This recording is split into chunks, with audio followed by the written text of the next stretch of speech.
And you are live and ready to go. Hi guys, good morning. How are you? How's everybody doing today? Good morning. Good morning and welcome morning. to Ignite Find and Win Buyers. Wanted to introduce myself, Maria Pena. I'm part of the ALC and I'm excited to be here. So welcome. It would be great if I could see everybody's faces. So if you guys don't mind, I think everybody's turning on their video, so I appreciate that. And just want to get started and wanted to see if everybody could just really briefly tell me who you are and what you've been doing, how long you've been doing it for. And let me put my phone on mute, my apologies. And just kind of so we can get to know each other really quick. Just very briefly what you used to do in the past and how long you've been doing real estate or if you're a new agent. Who wants to start? I'll start. Awesome, thank you, Melissa. Hi, my name is Melissa. I come from the events and catering field, and I've been with Keller Williams about coming up on 2 months now. Nice, welcome. Thanks. Madison, you want to go for it? Sure. My name's Madison, and I got licensed and joined Keller Williams in November. And before that, I had actually graduated from law school and then just switched over into real estate because I didn't really want to be a lawyer. Okay, well, if it helps, I used to work for attorneys, so they're amazing people, but yes. Yeah, I didn't love the lifestyle, I guess. Yeah, no, you'll love this. It's nice that you did that, as well as you, Melissa, because I think both professions, you can merge what you're doing in any profession. You can merge what you did in the past to what you're doing now. So that's awesome. Mm-hmm. Aaron. I moved here from Chicago about a year and a half ago. Background, I was doing marketing and training for marketing. And 3 months ago, September, I got my license and joined the KW. Nice. Well, welcome. I mean, one of the, and Deborah can attest to that. I think one of the pluses with our office, we all are here, whether it's any agent or ALC member, and including Broker Bob. If you guys ever need anything, take our phone numbers down. I can give you my phone number if you want to text me, or I'd be more than happy to give it to you. But feel free to call with any questions, because in this business we all have questions, and sometimes you're talking to a buyer, or if you're representing a seller and you're like, oh, I haven't done this, I need to know how to do it. So for instance, yesterday I had a nice conversation with Broker Bob about my buyer wants to buy a co-op, a stock certificate transaction. So I had a couple of questions with respect to that, and he was able to guide me, and he spoke to Mark Miller. He's great. So it's just a nice knowing that we have a village that can help out. So don't forget that, even though you don't know us, pick up the phone and touch someone, because we're here to all help you, because we all want you guys to succeed, if that helps. So I go based on the manual and live examples of what happens in life. So do you guys mind if I share something that happened to me this morning before? So I'm a little frantic and frazzled, so I apologize. So I'm listing a condo. I sold her the condo. Long story short, multiple offers. We had a discussion at 10 p.m. at night, because she works night, it's just a crazy schedule. Anyways, so she decided on one, and she's like, text everybody and tell them, basically we're not moving forward. We had and I don't like when people do that to me, because although there are so many agents that are licensed, you got to remember, you never know who you're going to work with. Okay, so you always want to have that professionalism of at least, it's almost like breaking out via text, right? So do you want to really have that happen to you, or do something to someone? Maybe you do, I don't know, but I personally wouldn't want that. So I figured, you know what, I'm going to call them in the morning and explain to them that, hey, thank you for your offer, we're moving forward with somebody else. Well, guess what? The buyer decided buyer's remorse, and now they're going to cancel. We haven't even gone into escrow. Luckily, we have other backup offers, and I hadn't made that call and or text. So I still have room to work with those other, buyer's agents and get the deal done versus somebody being upset. Because what will happen in this business, and you're going to find your buyers and your sellers take things personal. This is not a personal transaction. This is a business transaction, and you got to remind them of that. Oftentimes they will go, oh no, if they didn't take my offer, I'm not going to be a backup. Forget it. I'm moving on. And you got to remind them things happen in real estate, and you can be that person that gets that, you're next in line if the buyer decides to cancel. So it's really important. I've done a lot of transactions with agents where my clients were backup. For whatever reasons, the first buyer did not perform and they went into escrow. So you got to remember that, whether you're representing a buyer or a seller, especially because they don't know any better, or even if they bought real estate 20 years ago, they may not remember. 20 years ago, things were completely different. I mean, our lives have changed drastically. So now, in terms of, you guys have had plenty of sessions right now, you're not going to do business the way you would have done in traditional real estate, a year and a half ago. You don't have open houses that you're going to take your clients to at this time, and things are completely different. Some people don't want you to see the home at certain times if they're there, or whatever it may be. So anyways, where I'm going with this is, life has changed, things happen, and when you guys are talking and meeting with buyers, you got to make them understand, hey, things are completely different, and this is the reason why you're going to choose me versus choosing somebody else. So you got to set yourself apart from every agent. That there's so many of, no offense, but how many agents do we have? If we were to go to Starbucks and 100 people, how many agents would be there? So what is going to make you different from that specific agent versus the other agent that they're talking to at Starbucks? Does that make sense? So, so I know today's class, of course, is how are we going to find buyers, how are we going to qualify them, which is very important in today's market.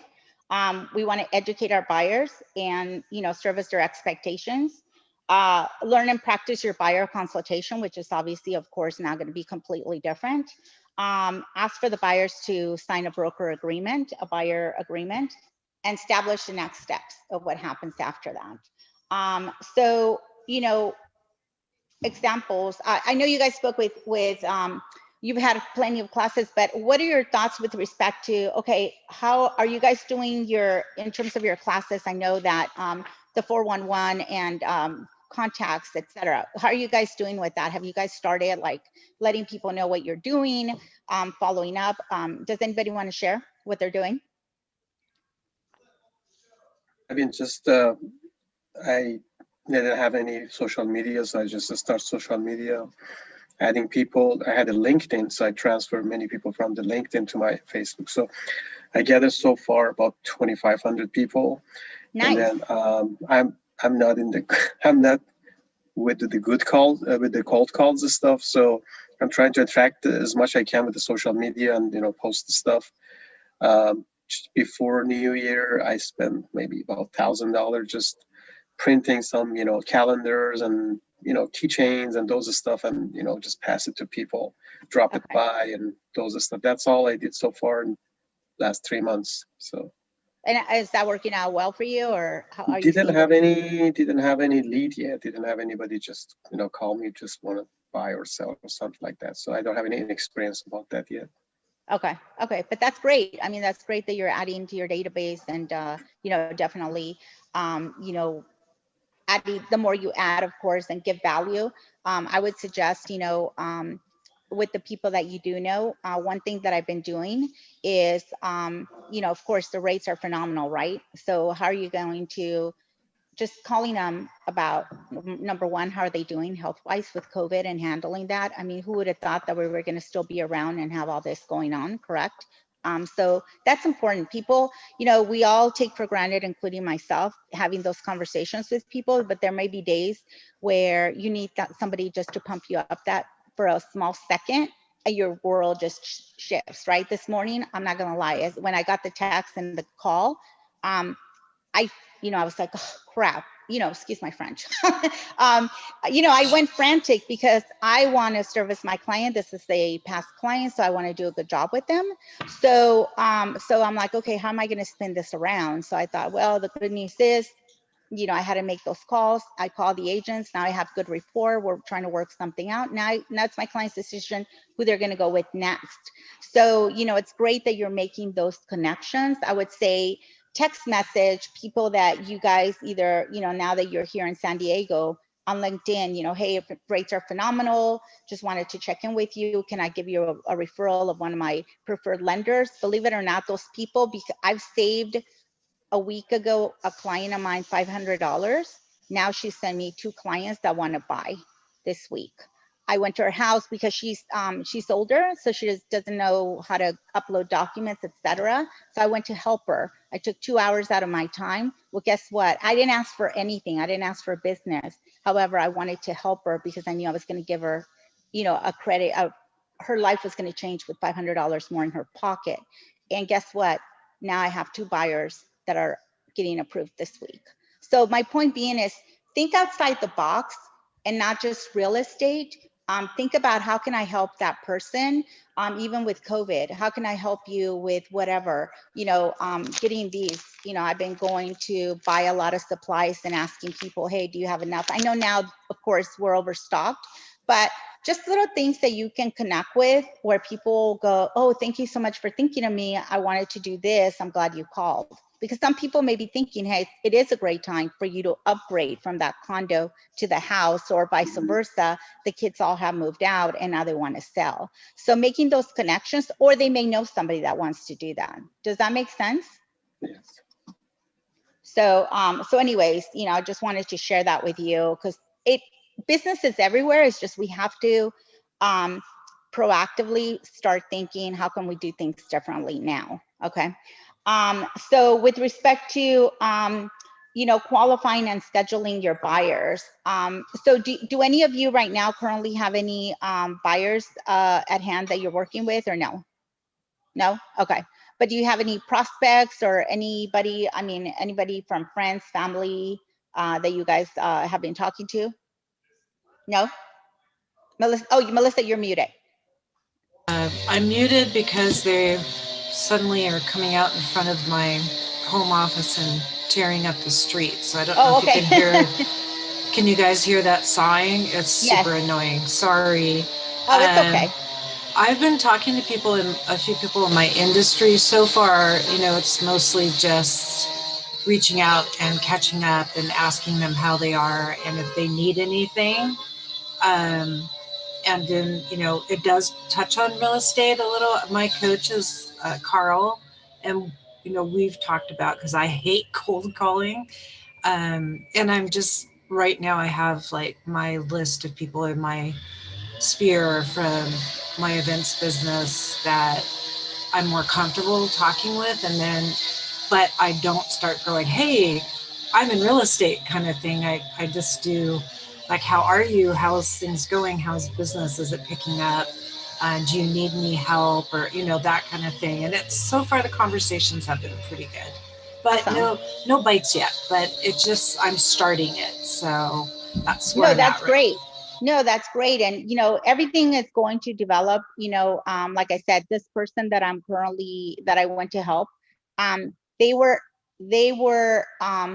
had gone them into escrow with a first time home buyer program.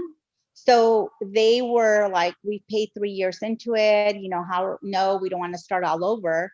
But then when I had the lender sit down, via phone call with them and explain to them how much they were going to save. And then they called me to confirm, that they were comfortable with that. It was like, okay, yeah, let's do this. So it's great that you're doing that because, hi, Kitty. So it's great that that you're doing that because you never know where the business is going to come from, and just making those connections and those touches of you remembering somebody or just making yourself available for whatever is going to extremely help. I know it sounds silly, but it's going to happen. Madison, so are you making the calls, with your sphere? Or, I know you said you were working, you graduated from law school, so that's a great connection. I mean, my gosh, do you have any, was it here in San Diego or where did you go to school at? Yeah, I went to school in San Diego, and I've reached out to everyone that I went to school with on the phone, texting, or social media if I wasn't, as close. And I asked for like vendor referrals, and I was able to hear back from a handful of people and just have conversations and get some referrals around San Diego. Nice. No like solid leads from it, but it was just nice to let people know I was in real estate subtly and just kind of asked if they know anyone in the area that's like been in, landscaping or flooring or, just anything. Now, with respect to you, which, I was in the legal field for a long time ago. I'm aging myself. I mean, well, the good news is, well, I don't have good light, but I'm very, very old. Mac does a great job with makeup though, and dark hair color. So the one thing that I did not do, and I'm being very honest and transparent, is when I worked in the legal field, my attorney's retired, but yet I didn't nurture those relationships, when I was in the legal field. So one thing I will say is, if you learn from my mistakes, nurture those people that are there, which is awesome that you're making those calls. And also, you may want to make the connections with, now that you've called them, ask for vendors, maybe sit down and do, well, now we can go out and actually, I believe, have coffee and food, correct? So maybe have lunch with that person or coffee, and say, hey, you know what? I would love to sit down with you and explain to you how I work. With respect to, if you want, I would love the opportunity to take, if it's a divorce attorney, somebody that works in divorce or somebody that works in probate, start learning about that. You can get your designation through CAR for probate. So just start working, thinking outside the box. I think the designation was $128, $158. I'm sorry, I thought I had muted my phone, my apologies. So thinking outside the box and making those connections, because you just need one. How many attorneys, how many agents do we have, right? But you just need that one connection, so that that person, it's almost like a buyer or seller, right? You do a good job, guess what? They're going to connect you with somebody else. And that's not just you, that's all of us. We all know somebody that is in whatever specific role that we can basically get business from. So you just kind of have to think, okay, how can I let them know what you're doing and what your goals are, how excited you are that you got your designation, and that you would love to sit down and talk to them. Be excited about it.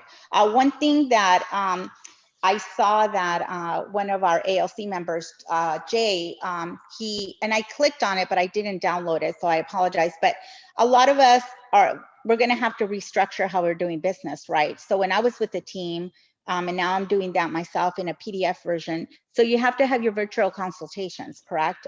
People may still not want to be with you, may not want to be with you, may not want to interact with you right now because they're concerned until, further on. So why not create your buyer consultation via PDF, just to, exactly what we're doing with Ignite, how they did this, just a couple of pages where you explain to them who you are, how the process works, and have a copy, download a copy of an RPA, so that when you meet somebody and you have that consultation with a person, you send them just a small version of a PDF with your information, who you are, and just very basic, maybe a screenshot of, here's the 4 PDFs of, when you get into a contract, you're gonna, these are the things that are gonna happen, deadlines. I have a email that I send out once we go into contract if I'm representing a buyer. So when I do my buyer consultation, I say that when you go into, your offer gets accepted, and these are the time guidelines or time deadlines, pardon me, and this is what happens. What's an EMD? Your earnest money deposit. What does that mean? So those little things that you may think people know, that is why they're going to hire you versus the other person. So those are important things for you to discuss when you're having those virtual conversations. Even with your friends, just interact with them and have those conversations as if they were going to buy. I always tell people, if you, how many of you own your own property? Are you renting or you own? If you don't mind me asking, if you want to. Own. phone. Okay, so you know how you remember how the process works. However, you may want to, just kind of talk to a lender and see what's different now, so that when you have those conversations with a buyer, say, when I bought, all you needed, no, I'm just joking. Well, you did. All you needed was the name, how much do you want to buy? And that was it. So now things are different, right? Now you actually have to document things and you have to provide them. So say, even, I've had clients where they get upset because, the lender is asking and they've refinanced and they're asking all these questions, or why did that, cash $40 deposit come in, and they have to do an explanation. So all those things are helpful for you to have conversations with those people so they explain it. I'm sorry. Oh, I thought somebody said something. I'm sorry. So, and Deborah, yes. I just wanted to, because you're also new, just from my experience, there's two things that you pushed on, so that I wanted to get out about your 411 and your contacts, whether it be social media, whether it be calling your, past life, or, all that good stuff. As I was told in Ignite a long time ago, you don't want to be a secret agent.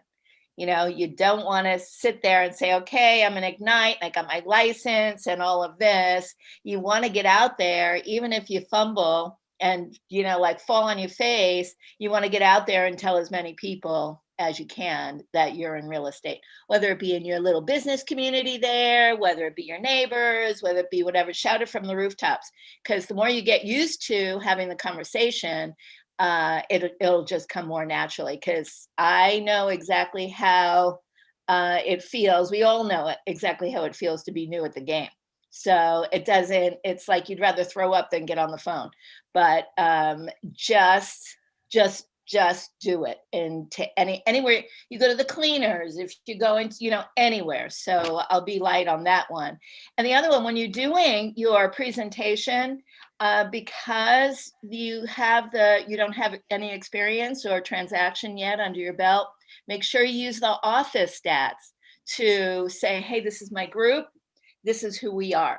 Rather, I know you might not feel, I'm a Virgo, so Virgos kind of feel like I'll get all weighty and truthy and all of that stuff. And that made me feel uncomfortable, like, why pick me? So then use your office to elevate you, Yes. to put that behind you.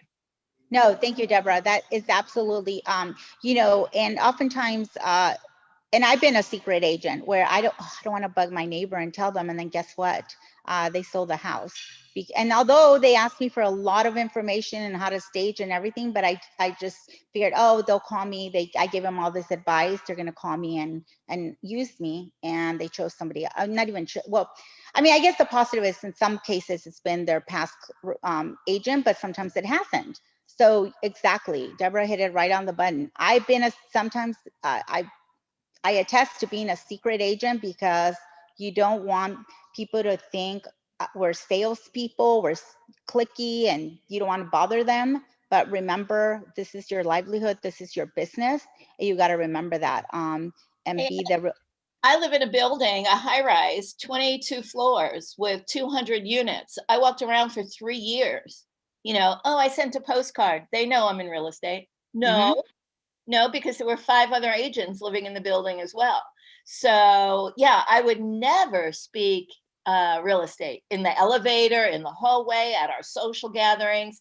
Now it feels better, and I'm doing transactions in the building. But for 3 years, I walked around like this. Oh, I don't want to tell anybody I'm in real estate. Why? Don't know. Yeah.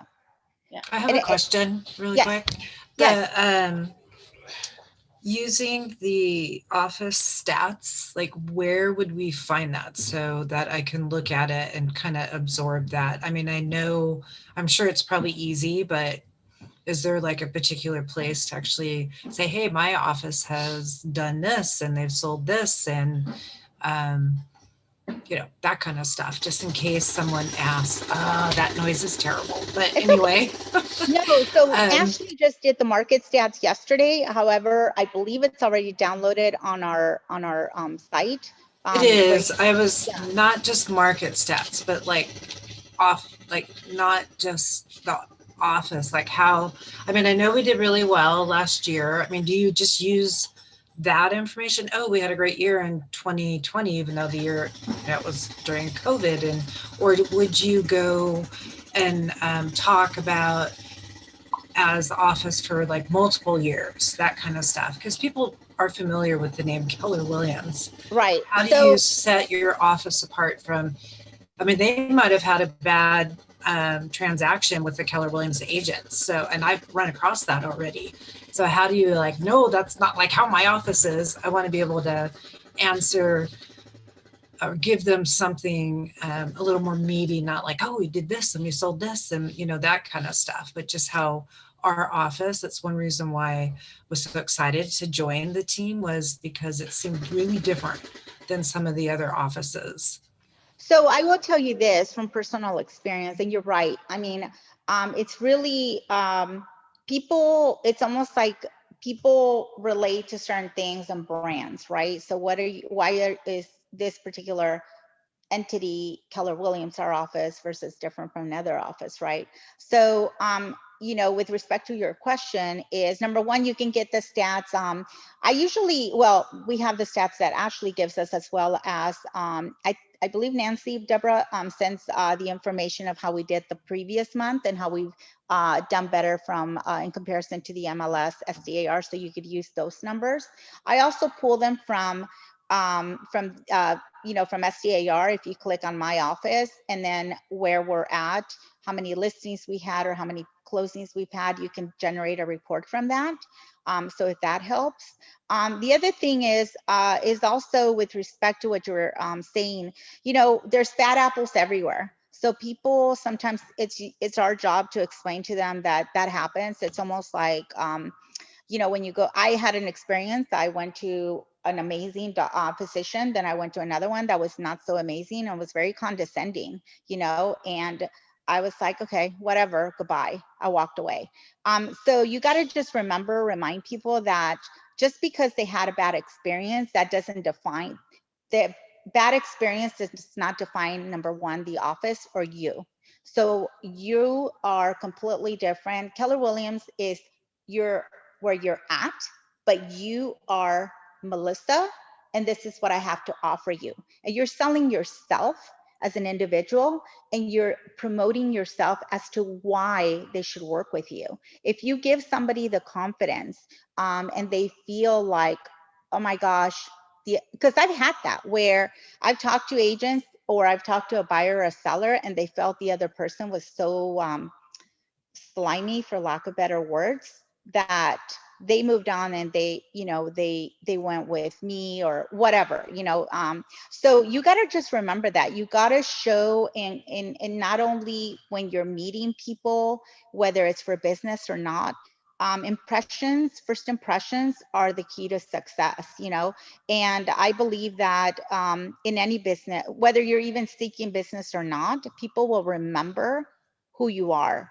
And so you just need to explain to them, yes, I worked under Keller Williams. I'm so sorry that you had a bad experience with, you know, with that office, but let me assure you, our office is, you know, we are under 300 plus. The reason why I chose this office is because we operate this way and this is how I do my business, and then go from there. Does that make sense?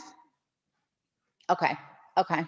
Does anybody else want to kind of just give their opinion on that, or what your thoughts are, or, you know, what you think? Yes, no, maybe?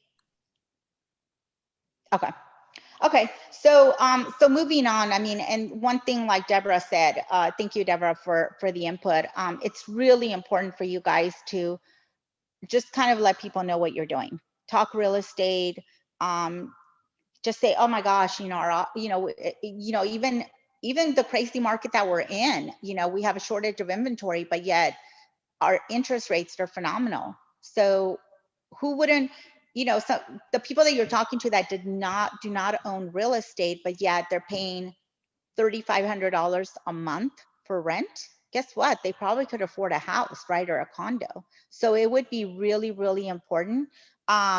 if you guys, like I said, sit down with one of our preferred lenders, or if you have somebody already a connection, and just kind of sit down and go, okay, can you give me a comparison? Because there are comparisons even with our site where you could do, okay, if you rent this, then you could own this, you could potentially buy this.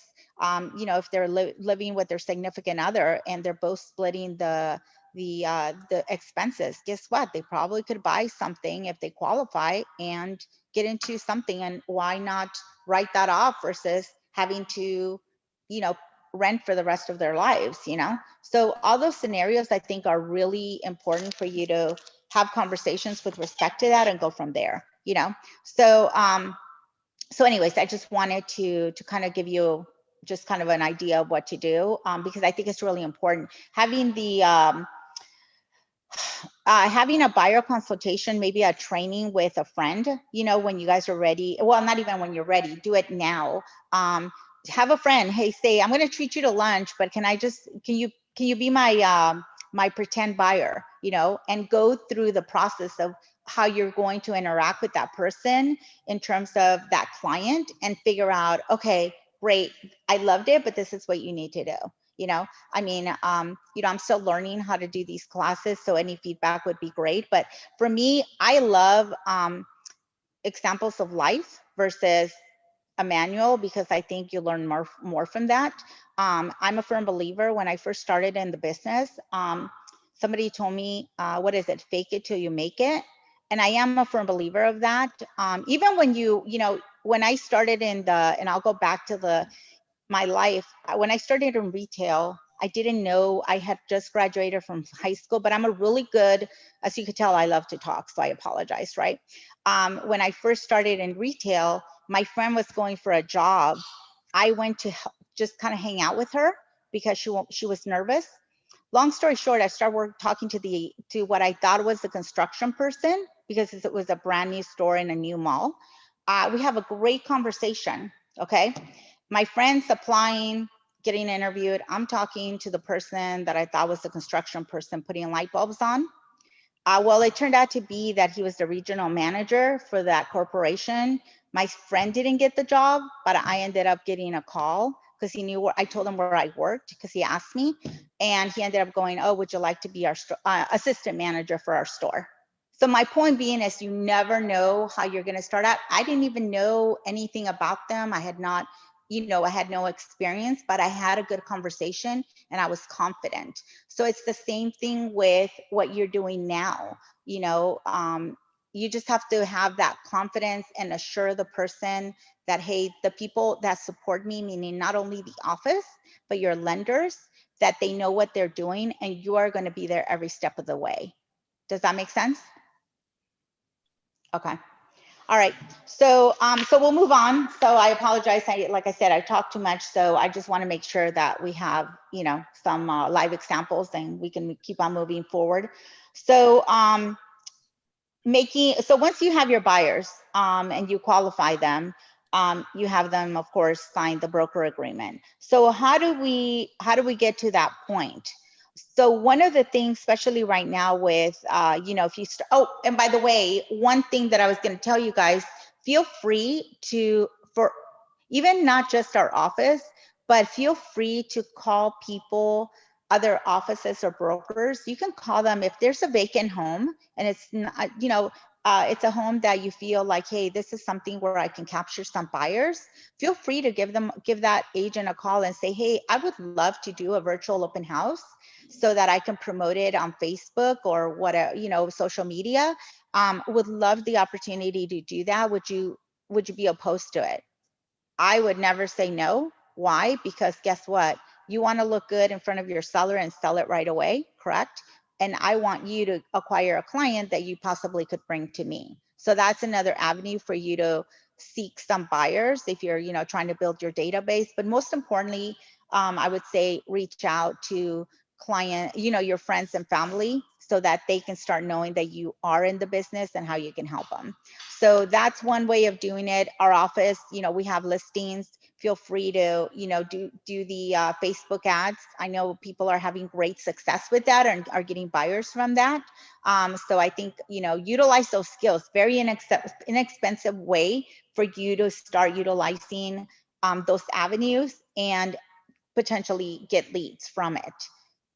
So that's another way. Do you guys have any questions with respect to that? Or, is there something that I can focus on that, I know we have 67 pages that we need to focus on, but do you guys have any questions, comments for me?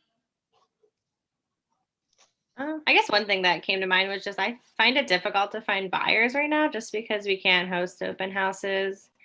I did run some Facebook ads like the whole month of December, and I didn't get any leads from it. Okay. So they could just keep trying to do that. Do you have any other suggestions for how to find buyers right now? I would say, the one thing that I will tell you is, especially with online leads, even when you do find them, it takes a while. Some will take, 3 to 6 months. I have a couple of buyers that had some issues with credit. Others just wanted to hold on and wait because they wanted to, just how could I say it, for lack of better words, because the market was going to crash, So I would just say keep at it. Don't give up on that. I would continue doing it. I don't know how much do you think you spent on that whole month, roughly? Less than $50, probably like 40 or 50 bucks. Okay, and you got none? I had 3, and 2 of them had fake phone numbers and email address, and then there was one, and then she was like pretty quick to get me off the phone. Okay, so that's good. Okay, so I would say, okay, but she gave you your phone number, right?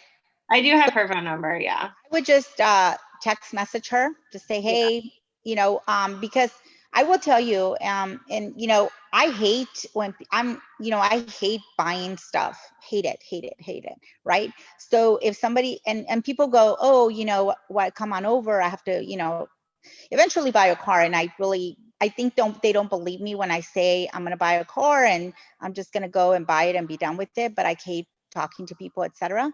So the way I've done business in the past with that is I've had people just text me the information, and when I'm ready to do it, I'm going to go do it. So I would just say, text her, just say, hey, I appreciate you taking my call a couple of weeks ago. I know with December being hectic, just wanted to check in. Hope you're healthy, safe and healthy.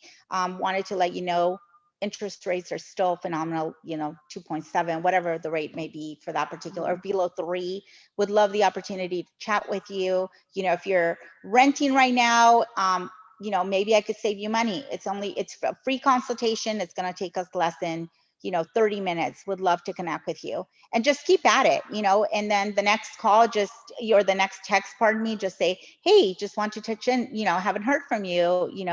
I want to make sure you got my text message. Hope all is well. Now, if she says, okay, stop calling me and stalking me, then stop. But until they tell you to stop doing that, I would still continue to do that, because you never know. You may have caught her at the wrong time. Maybe she didn't want to tell, maybe she was in a place where she couldn't talk about that. So she was trying to be abrupt and short, or, she didn't want people to know her business, and it was just the wrong timing. So I would just say text, do things like that, and continue to connect with her. Because you probably just got her phone number, right? Not anything else. I think I did get her email, and I did email her after we talked on the phone, and she never responded. Okay. And then even as silly as, I don't know, whatever holiday it is, sending I sometimes will send to people that never connected with me, and I'll just send them a happy e-card via text, or whatever. And then just say, hey, was thinking about you, hope all is well, would love to just chat about, where we left off. I'm very vague, and then they're like, who is this? And then they'll go, oh yeah, why don't we connect at whatever?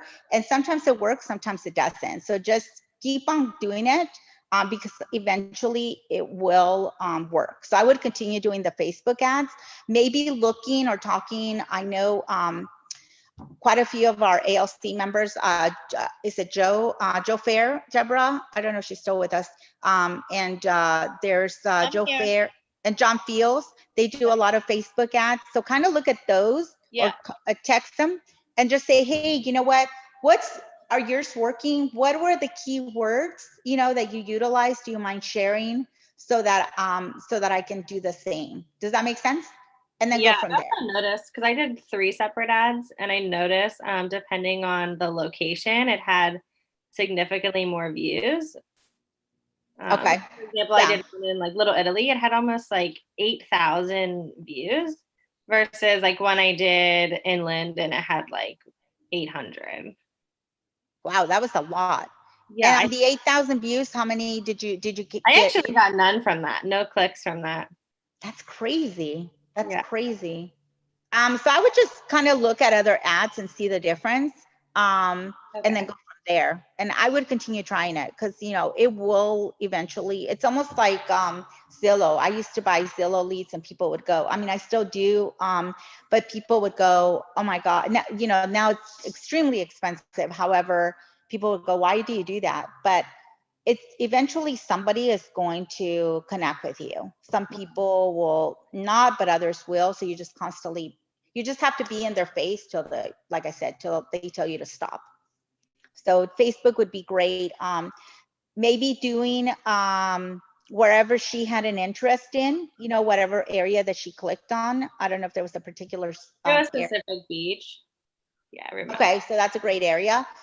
Maybe doing I don't know if you could maybe do like a not a screenshot, pardon me, maybe a small video if you find some condos of the one that you had done the ad on, or go to see a couple and just kind of do a quick little video of, oh my gosh, I just saw this amazing condo and I know you had inquired about the one that I had, had for sale, wanted to share that with you. You never know. She may say, oh, I love it, but this is not what I'm looking for. Or just click and say, oh my gosh, I know you were looking at this condo in PV. Guess what? Just a 1-bedroom, 1-bath just came up. Send her a home snap. I use home snap a lot when I'm trying to just, it's quick and other things come up and I go, oh, did you see this? Did you see that? People will respond to that. And then they'll start looking, and then with home snap, just like with Keller Williams, you'll know that they looked. So it's a great way because then you start seeing what they like and then going from there. So just start poking her interest and keep at it. And with the ones that you have that connection or that made an attempt. Okay. Hopefully that helps. Don't give up. Don't give up, especially because, you're doing social media, and do the videos, do a virtual open house, post it on Facebook, be excited about it. I sold to a former client a condo in Mission Bay, and I had forgotten how much I love the water till I went out there and showed it. And I know it sounds crazy, but I was like, wow, I should buy something here. I know it sounds crazy, but it was just like so amazing. So I think it was like, I did a video to him, just telling him how excited I was that they bought it. And he was like, oh my God, it was so crazy. Like, I almost cried, I was like, I was crying too. No, I'm just joking. I actually was after I hung up. But, just people get excited when you're excited. If they see your emotions. So when you're talking to them, stand up, jump around, have that music before you pick up the phone so that you get all hyped up, I don't know, hyped up or whatever makes you get excited about anything. Do it before you make your calls so that when people are on the phone with you, they're excited and they want to engage with you. Does that make sense? So, yeah. Okay. So we'll move on because I know I went totally off our book. So I apologize. People are probably going, I'm out of here. Don't want to be here. So my apologies. So one thing from NAR, the National Association of Realtors, which is very true, and we all have to, and I have to remember that, is 88% of buyers purchase their home through the majority of them purchase their home through a real estate agent, which of course I think you guys are going to agree. However, these facts are a little different now, of course, and I'll go into discussion about that. So 40% of buyers found their agent through a referral from friends or family, which I do believe that's true. 12% of buyers used an agent they had used in the past, which is very true, knock on wood. That's happened to me often enough. And 9% of buyers saw an agent visiting an open house, which of course we don't have open houses anymore. However, I will tell you this, open houses are great, but and a lot of our agents are amazing. We're amazing at open houses, but I think because we had to learn how to do COVID, we all are learning how to do business in a different way. So the importance of that is don't ever rely on just one thing. Practice other ways of how you're going to get business. Okay. With respect to, again, what we were talking about, referrals from friends and family, constantly remind your friends and family. My mom is, and I apologize possibly for the background noise, my mom lives with me and she's 93. She was my biggest supporter. She goes, well, now she doesn't, but she used to go to the casino. So she would carry, I didn't realize, sometimes I would go, where are my business cards? Well, she carries them in her wallet. So when she was talking to people in the casino, she would give them my business card. My daughter does this for a living, so give your digital business card to your friends and family, to your attorneys. One thing that you could do actually, even with friends, this little packet is what, probably, I don't know, like $2. This was more expensive, so maybe you wouldn't do this, but maybe do this with a cute little business card, or a little note to your friends. Just go, no, I was thinking, actually, no, do the note, but with your business card maybe at the bottom or something. Just say, I was thinking about you. I know that, this is perfect for your wallet. Just reminding you, because I know when I go show homes, I have to disinfect, something crazy like that. But so people remember, oh, she's in real estate. That's right. But then you just gave them Maria, something. what is that? Oh, I'm sorry. It's the Clorox disinfectant wipes. Oh, right on. So Good. I've been buying little things like that and give them to my clients. Good. When I see them. I have my tub of, and that was the one thing actually, when you guys start showing, especially right now with COVID, and I know you guys probably think this is silly, but I really mean it. We have to obviously our health. I've lost a couple of family members and good friends that have moved on, and I'm sure, unfortunately, we all have because of this. So I don't take it lightly. So remind yourself that you want to be that agent that, carries the extra stuff in your car. Do the following: have a little basket with, small, they sell them everywhere now, right? You have the small little, what is it, like the 4-ounce waters, carry those. Toilet paper, I know that sounds crazy, but carry toilet paper. Carry your wipes, and gloves and mask. And why do I say that? Is because sometimes people forget them, and you want to just remember that you want to make sure you tell your seller or your buyer that you're constantly going to be protecting them, especially during these times. And what I was thinking is, like with you, Madison, if you have that connection of starting to do the coffee or whatever, maybe taking a few of buying, like at Costco, they sell the 50 pack of face masks, and maybe doing the face mask, and even your friends, I say, no, I know, you want to probably have some in your car, they're disposable, and put maybe a sticker with your information, your logo, and your phone number. And then guess what? They're going to have them in their car, and then somebody's going to go, oh, this is cool. Like, who gave it to you? And then, oh, I was thinking of, you never know.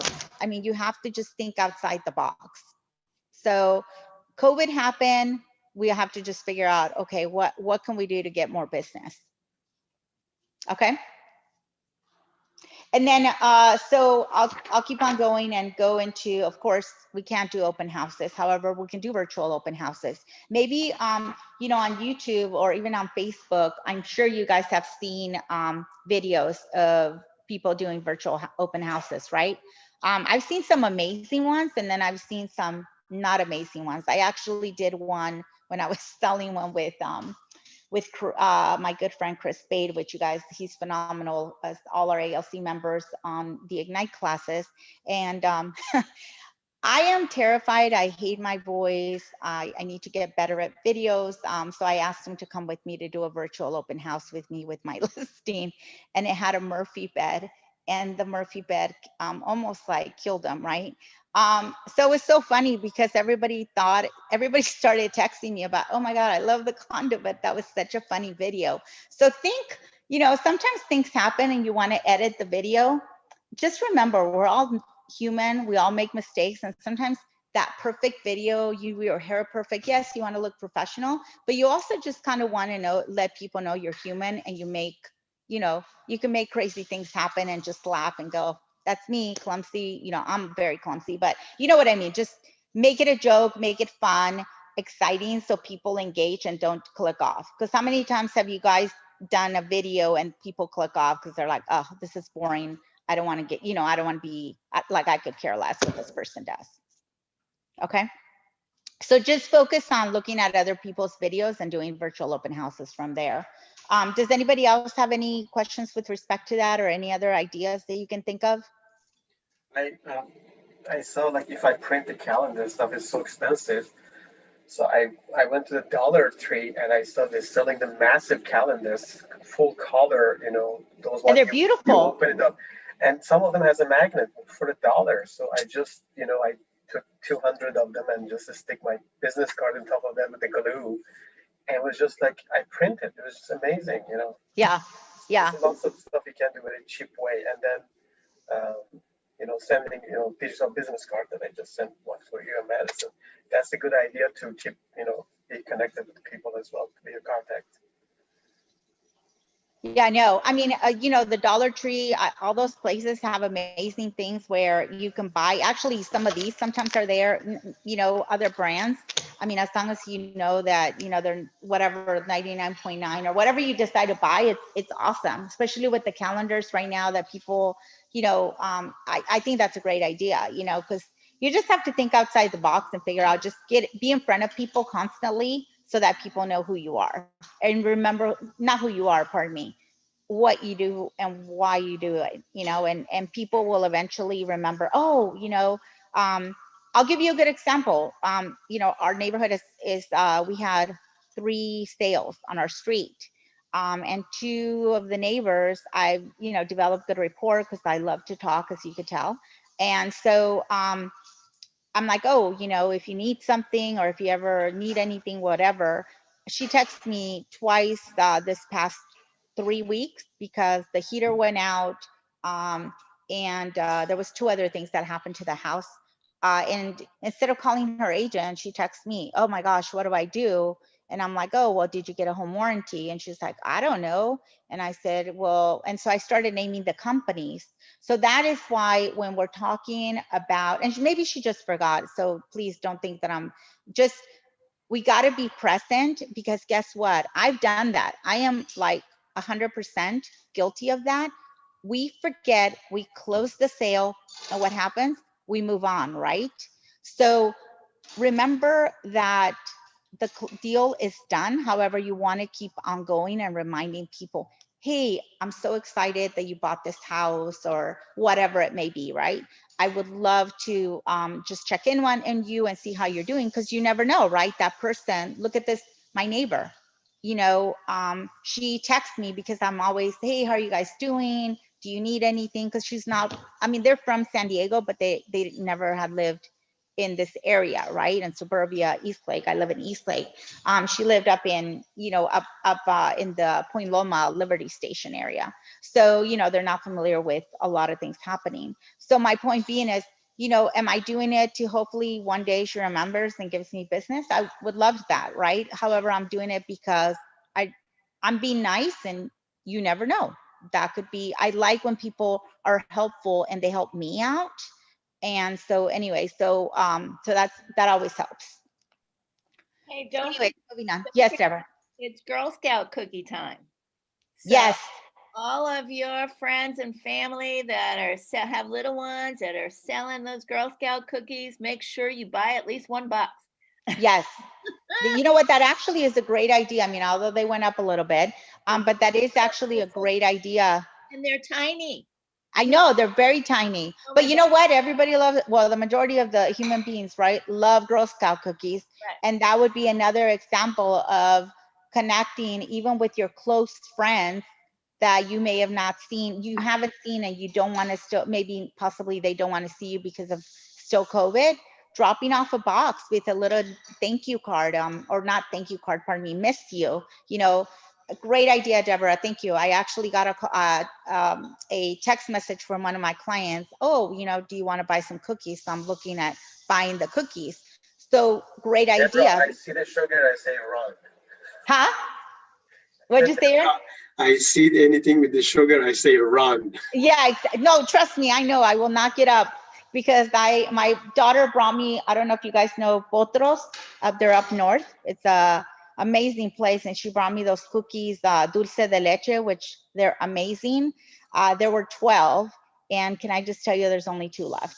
And that was yesterday morning that my husband brought them. So yeah, no, I love cookies. I love sweets. So no, but that is a wonderful idea. Thank you, Deborah. Because take them to your friends, you know, take them to your friends and just say, miss you.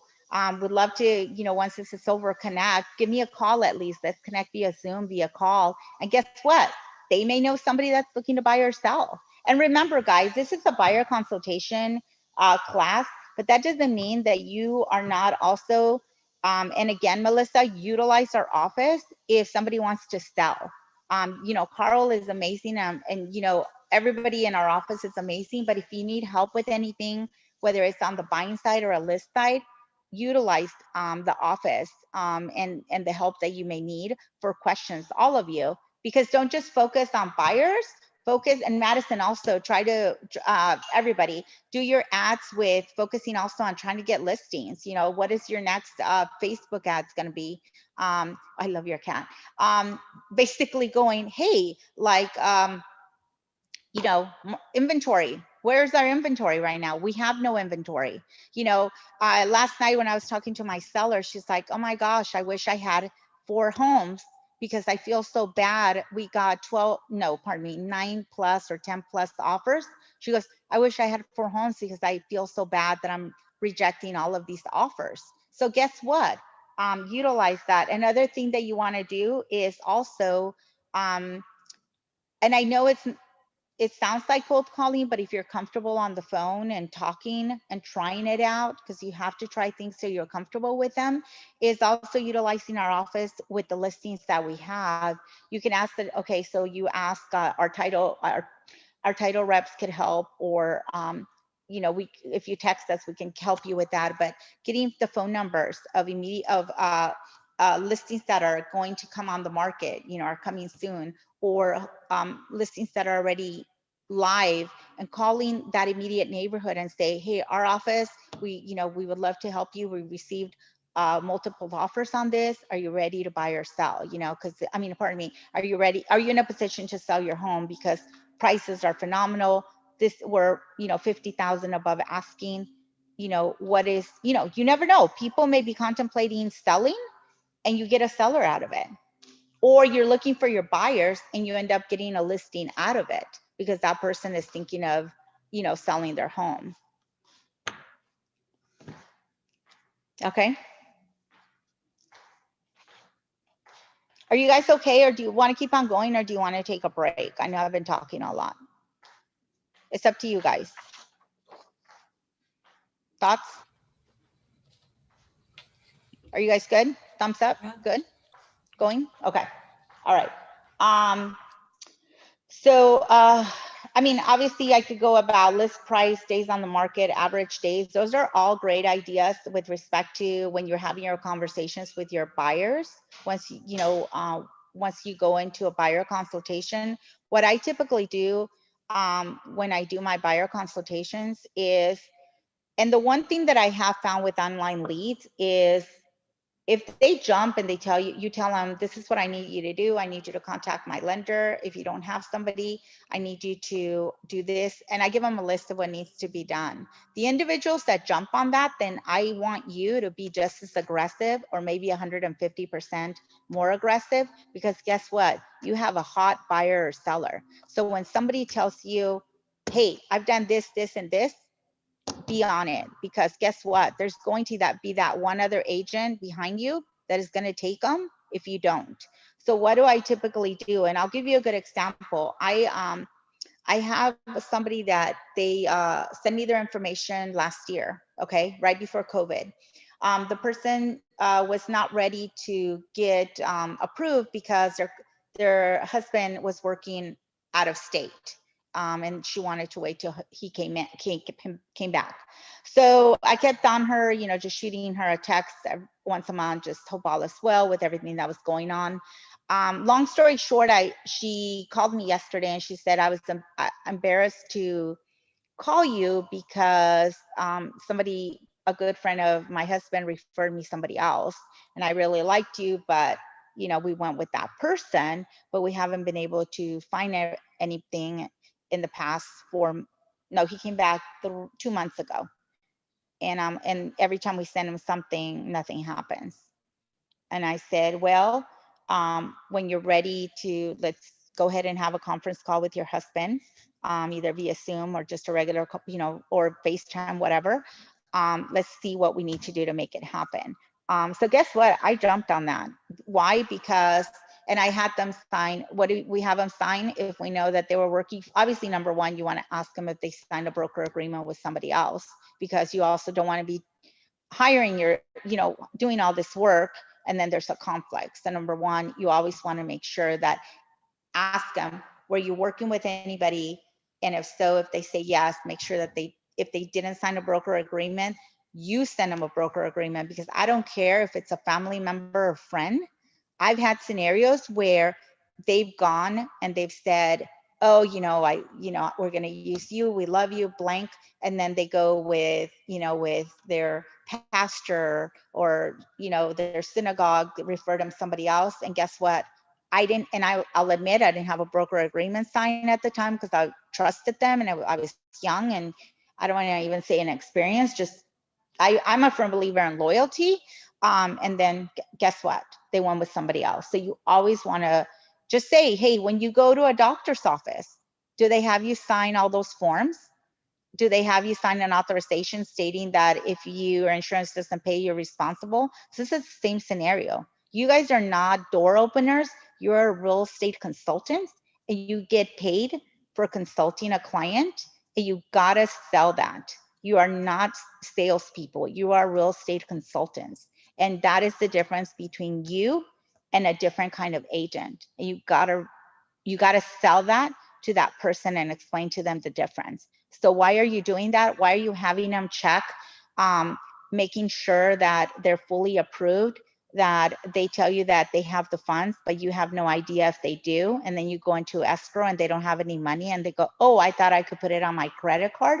So those are all the things that you want to discuss with them during a buyer consultation. And if they say, well, I'm telling you that, I am solid, that is great, but this is not the market for that. If you're serious about wanting to buy something, we need to have everything ready to go. I mean, most listings right now, what are they asking you for? An executed PED form, right?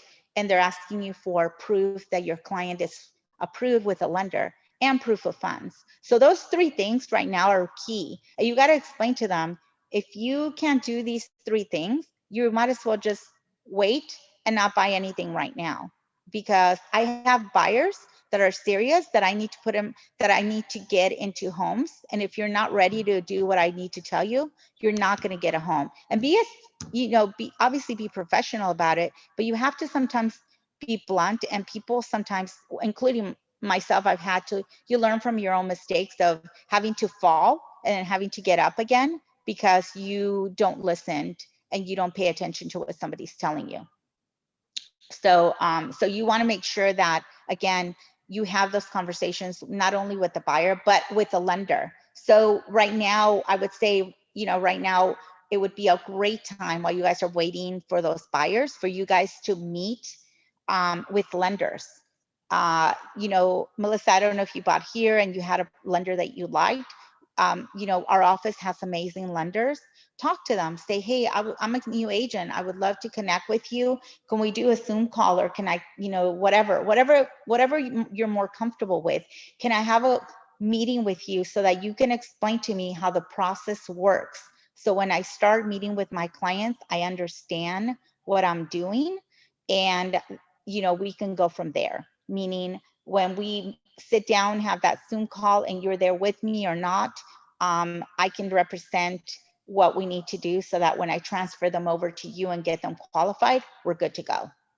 Okay, so I would do that also with our title people. You know, we have great classes also, but if you want to just connect with our title people and just say, hey, I just started, you know, there's so many of them, but you know, I love, you know, I use two specifically, but if you want to just say, hey, talk to Carl, who do you use for title? And just say, hey, I just started, you know, would love to, you know, kind of figure out, can you not kind of figure out, pardon me, wrong choice of words. Can we sit down and go over a preliminary title report? Can you explain to me what this means? So if a client has questions, I always tell them to refer, you know, I refer them to my title person if they have questions, specific questions, because that's not what we're, you know, hired to do. And however, you want to get a general idea of what, if anything, on the title report, if there's a judgment or there's a lien, because guess what? If all those things are happening, then the buyer cannot buy the property. If there's litigation when you're talking to the lender, not everybody can. Then guess what? If there's litigation in that particular, it's a condominium. There's litigation in that particular complex. And people go, why is that condo much less than in a different complex? Well, the reason being is that when there's litigation, the interest rates are higher, number one, and you need more than 20% or 20 or 25%, if I remember correctly, to purchase in that building. However, you may be able to get a phenomenal deal because guess what? Not everybody can afford 25 or whatever that may be, or 30% to get a little bit better rate. So you knowing all those things will help you with your clients, because they're going to know that you know your stuff. Does that make sense? And you know, we don't have many short sales. What is the difference? What is a short sale? What is an REO? People will go, or do we have any foreclosures? You know, you also want to have conversations of what's happening with today's market. There are a couple of short sales that come up, but you know, typically, oftentimes, you know, the investors are taking them because they're cash. So you want to just explain that to the clients, because people still are thinking that, you know, the bubble's going to burst and we're going to have, you know, they have to wait. But you know, the people that waited last year to this year, unfortunately, probably will not be in the market. You know, will not be able to buy for a while. So those, you know, during your consultation, you want to make sure you go through that. Here, let me get something real quick. Give me 1 second. Hold on.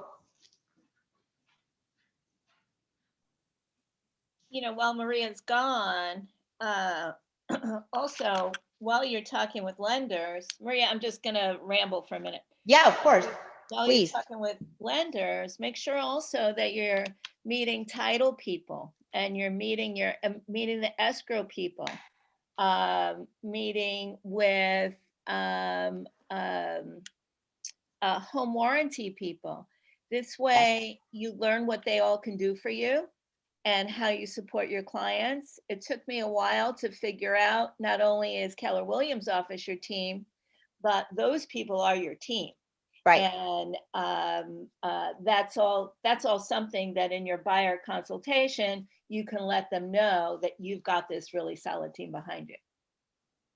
Yes. And you get to know what they can do, like title people. You know, title people can, I'm sure your coaches have told you this, you know, pull the addresses and some email addresses, some phone numbers of areas that you're looking to farm and work in. You know, so find out what each of those entities can do for you to help you grow your business right now when you're, you know, when you don't got a lot, for lack of a better phrase. Well, this is the perfect time because you guys can learn everything, or not, you know, and then once you're ready to, you know, I was going to say rock and roll, but once you're ready to, you know, go out there and work those clients, you're in a better position because, you know, I mean, I'll tell you this, you know, I was involved in an accident. I didn't have a car, and my title person came all the way to my house in Eastlake to drop off some booties and do some things for me. Guess what? You know, I mean, that was minimal, to somebody, but for me, that was huge. You know, who does that? You know, so our title people are great. They're a great resource. One of my lenders, the one that I'm helping my client refinance with the first time with those loans that she got, the lender that she was originally, we were going to send her to, couldn't find it. And then I got her to my preferred lender. And anyways, long story short, within 5 minutes, that title person was able to pull up what the lender needed when she couldn't find it. And she was having a really difficult time. Guess what? Now that lender is going to use the title person. So that title person's going to remember that. And who knows, they may have a friend that wants to buy, and hopefully they'll, you know, so there's connections everywhere you're going to make in life. Even when you're walking the dog, the cat, you know, you're going to go buy the food for the cat, the dog, you know, you have a good conversation with the person that's there, and they may be wanting to buy or sell, you know, you just build good rapport. And I mean, I've had people ask me, what do you do for a living? You know? And so then you have that conversation with that person. So it's a great time. Our home warranty people, meeting them and knowing what exactly, because people will ask you, well, why do I need a home warranty? And you want to make sure you explain to them what the difference is between the home warranty and when they have to get the home insurance that the lender requires, because they don't, people correlate and assume that it's the same thing when it's not. So again, I wanted to just, you know, just really quickly, and I know you guys have seen the contracts, and if you haven't taken Broker Bob's contracts classes, utilize all those classes right now to learn everything that you can, because even including us, I've been in the business for a long time. Even, I'm telling you, the stock certificate co-op, I didn't know enough about it where I needed to call Broker Bob and Mark to explain that to me. So we're constantly learning. Every day in life, we learn something, right? Or we hope. So looking at the contract and maybe downloading a PDF version via SIP forms, you get familiar with it. And then that way, when you start doing your buyer consultations and explaining to a client what all that means, because people get overwhelmed. Even my seller got overwhelmed when I sent her 30, well, one sent me 50 pages, but 30 pages of paper, people get overwhelmed. So what do you have to do? You have to modify everything in terms of, okay, let's calm down. This is what it is. Go through the bold stuff. Our time deadlines, what does that mean? So people understand it. You know, like I said, when I do, you guys are probably amazing in Adobe and PDF and all that, and or whatever systems you use, create your own you know, your own buyer presentation with, you know, your deadlines of, you know, loan contingencies. This is what this means. You have set up per the contract, you know, 17 days that could be modified. So when you start having all those conversations and sending your listing, your buying packets via email, and you have virtual consultation with your clients, they go, oh, well, the agent that I was talking to didn't send me that, you know, or having the conversations about the lenders doing what they need to do, the title people doing what they need to do, having your vendors for insurance, they're, you know, using the insurance person that if you have good rapport with them, maybe telling them, hey, I just got in the business of real estate, would love to do business with you. What do you do differently? How do you handle your clients? How could we do business together? So, you know, because people are going to need insurance, right? The vendors that you were talking about, all those vendors, utilizing them so that they know that, hey, I'm going to send you business, but I would love for you to reciprocate the favor of, you know, working together. So things like that. The other thing is knowing the difference between, which is really important, getting fully approved with a lender and making sure that they are, how could I put it? It was that they are fully approved and that they have not only bank statements, their taxes, etc. You want to make sure that they understand the difference between everything, because a lot of people think that, oh, you know, I don't need, you know, I don't know how many times even now do you drive, at least up in Southway, I see them a lot, but zero money down, call me, you know, and it's like all these, and I know an agent that does really well with that, and but they're not zero money down. You can't even die and say it's going to be free, you know? So nothing is free in this world. At least I haven't found. So you got to just remember, zero is not zero. You know, if you want to market yourself that way, awesome. Learn about first-time home buyer programs. A lot of the buyers that you may be potentially are going to assist, and that goes back to the lender. Know those type of programs, and especially in the beginning of the year, what they're going to offer. I know we posted a thing about first-time home buyers via car. They were offering, I don't remember if it was 12 or 1800 that they were going to give as an incentive if you bought and you were a first-time home buyer. Know what that means, so that when you're talking to your people, to your clients, they know that there's all this information that maybe somebody else did not tell them. Does that make sense? I was just reading the chat about about the contracts and stuff. So you know, if you guys, any class that you can possibly think of. I know we're talking about doing the virtual open houses, and then having a class on that, and how to become how we can help with that. So because I'm part of the education, Deborah, you're involved in which one? What are you involved in with the what committees are you involved with Now, uh-huh I'm on the ALC, and I'm involved with outreach. Outreach? Okay. Yeah. So so do you want to explain to them a little bit about what that means? Yeah. So there, first of all, you know, just explaining to everybody what the ALC is and what we do. And we're going to, I think we're a band of about 6 of us, and we're going to be reaching out really to everybody in the office. There'll be the middle people that are producers but not producing a lot. How do we help them? How has COVID, affected their lives? How could we help? How can we help you grow your business? How can we help you with your family? Then you guys, hey, this is what the ALC does. What can we do for you? How's COVID affecting, stuff like that, to really reach out, let you know, once again, what Marie is saying, that we're larger than ourselves here at the office. I think that's pretty much in a nutshell. So we'll be calling quarterly, or I don't know how we have it set up yet. We're all so new at this. What are you going to be doing, Maria? Are you going to be calling? Yes, and also the education. And like I said, I posted my phone number. Yeah. And if you text me, I don't send long-winded messages. I just talk a lot.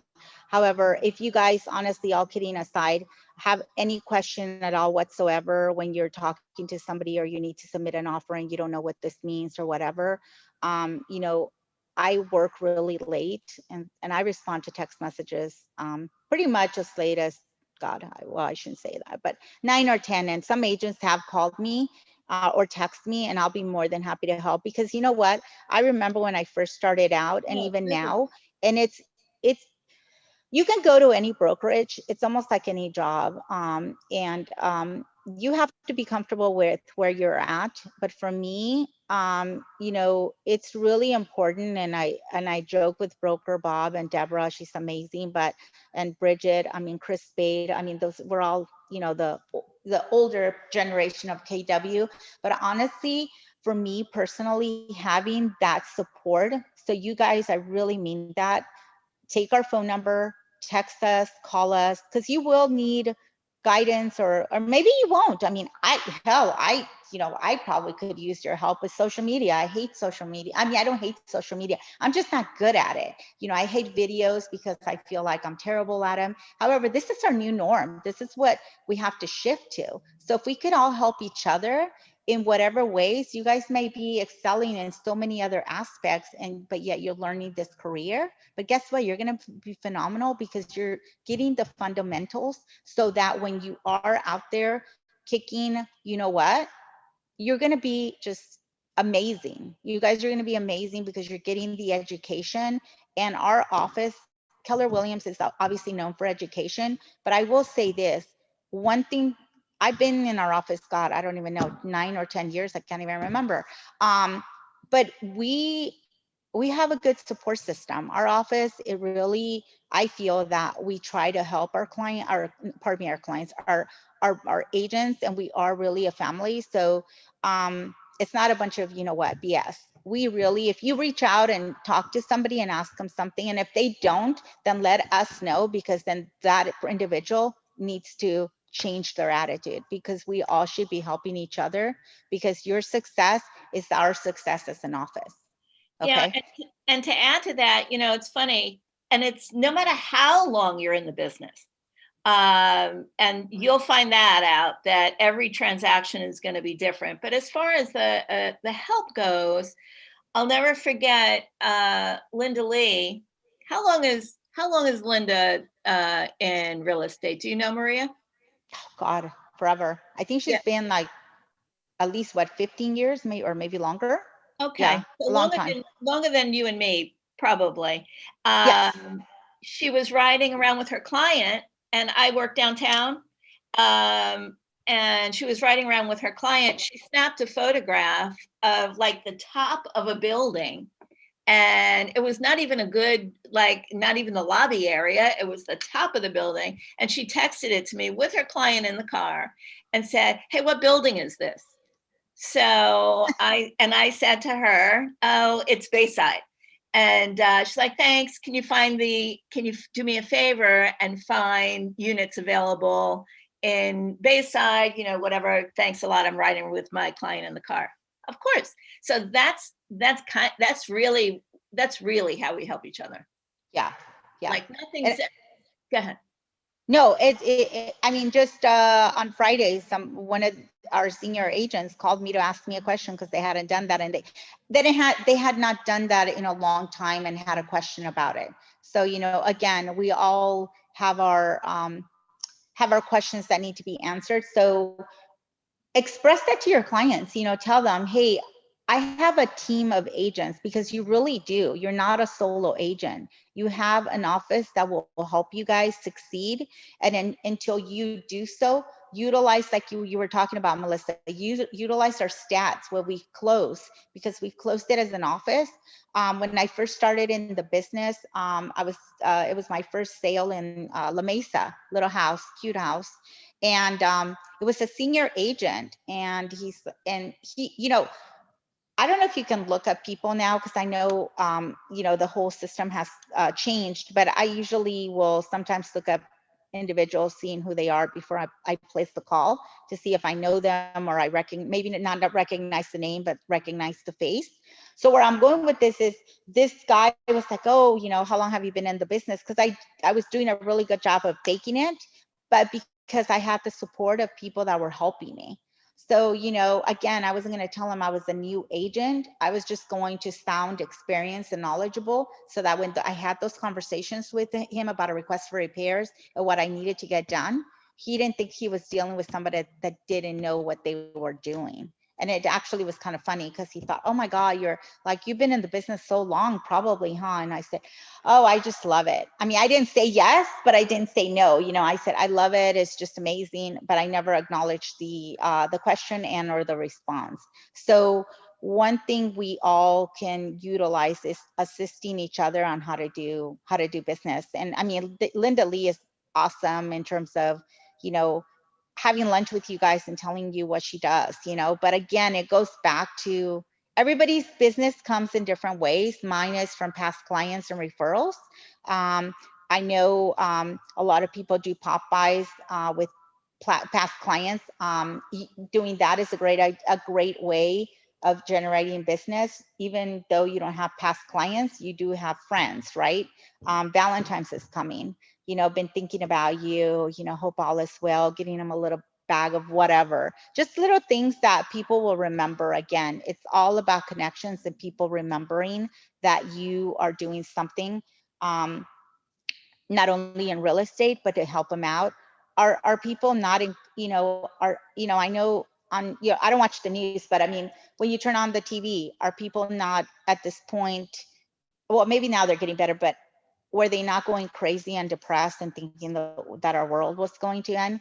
I think yes, at least I know my mother is ready to rock and roll and be in the casino, so what does that mean? Talking to them and just having a conversation and smiling. Sometimes that's all we need when you're doing it, even when you're doing your videos. Make sure, and I don't smile enough, which I have a beautiful smile. No, I'm just joking. Smile, make people comfortable so that, you know, they want to look at you and they don't go like, oh, do I really want to be here? Just make people feel warm, if that makes any sense. I know it sounds crazy, but the more that you interact with people, even when you're on the phone with them, when it's a new person that you're cold calling, but you make them feel good.